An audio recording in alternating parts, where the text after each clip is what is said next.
بسم اللہ الرحمن الرحیم۔ السلام علیکم ورحمۃ اللہ وبرکاتہ۔ پیارے دوستو، کیا آپ جانتے ہیں نماز جنازہ میں سورہ فاتحہ آہستہ پڑھنی چاہیے یا بلند آواز سے؟ اگر آپ سمجھتے ہیں کہ صرف ایک ہی طریقہ درست ہے تو شاید آپ کو صحیح احادیث کا مکمل علم نہیں۔ آئیے دیکھتے ہیں سنت نبوی صلی اللہ علیہ وسلم اس بارے میں کیا رہنمائی کرتی ہے۔ قرأت سری یا جہری۔ نماز جنازہ میں قرأت کے سری یا جہری ہونے میں اہل علم کے 3 قول ہے۔ نمبر 1، پہلا یہ کہ نماز جنازہ کا سرن پڑھنا مستحب ہے۔ اکثر ائمہ و فقہا کا یہی مسلک ہے اور ان سب کا استدلال نسائی محلہ، ابن حزم اور معانی الآثار طحاوی میں مذکور ایک صحیح حدیث سے ہے، جس میں حضرت ابو امامہ رضی اللہ عنہ فرماتے ہیں، سنت یہ ہے کہ جنازہ کی پہلی تکبیر کے بعد خاموشی سے سورہ فاتحہ پڑھی جائے۔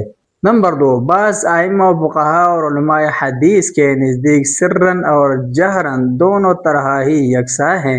ان کا استدلال ان احادیث سے ہے جن میں صحابہ کرام رضی اللہ عنہم نے نبی صلی اللہ علیہ وسلم سے جنازہ کی بعض دعائیں روایت کی ہیں۔ ان کا کہنا ہے کہ نبی صلی اللہ علیہ وسلم نے جہرن یہ دعائیں پڑھی تھی، تبھی تو ان صحابہ رضی اللہ عنہم نے ان دعاؤں کو سنا اور یاد رکھا پھر بیان کیا۔ صحیح مسلم، نسائی، ابن ماجہ، بہیقی اور مسند احمد میں حضرت عوف بن مالک رضی اللہ عنہ سے مروی ہے کہ نبی صلی اللہ علیہ وسلم نے ایک شخص کی نماز جنازہ پڑھی اور اس میں میت کے لیے اللہم اغفر لہ وارحمہ والی دعا فرمائی۔ آپ صلی اللہ علیہ وسلم کی زبان مبارک سے یہ دعا سن کر میرے دل نے یہ تمنا کی کہ کاش اس میت کی جگہ آج میرا جنازہ ہوتا۔ جہری قرأت والوں نے اس حدیث مذکور سے بھی دلیل لی ہے۔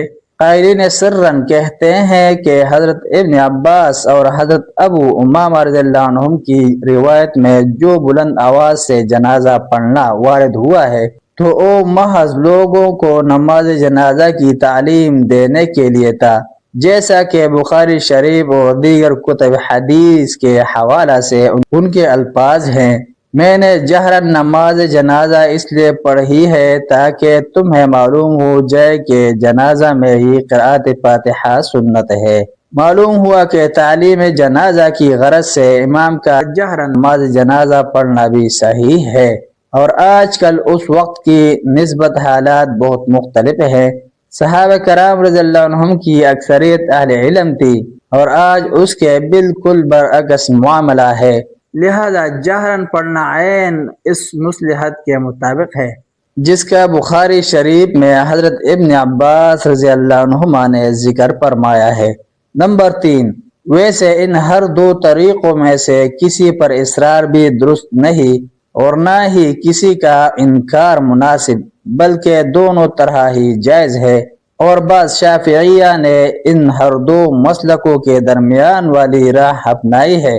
ان کا کہنا ہے رات کو جنازہ پڑھے تو جہرن اور دن ہو تو سرن، لیکن یہ تفریق محض نماز پنجگانہ پر قیاس ہے، اس کی کوئی واضح دلیل نہیں ہے۔ ملتے ہیں کہ نئی ویڈیو کے ساتھ، جزاکم اللہ خیرہ۔ السلام علیکم ورحمۃ اللہ وبرکاتہ۔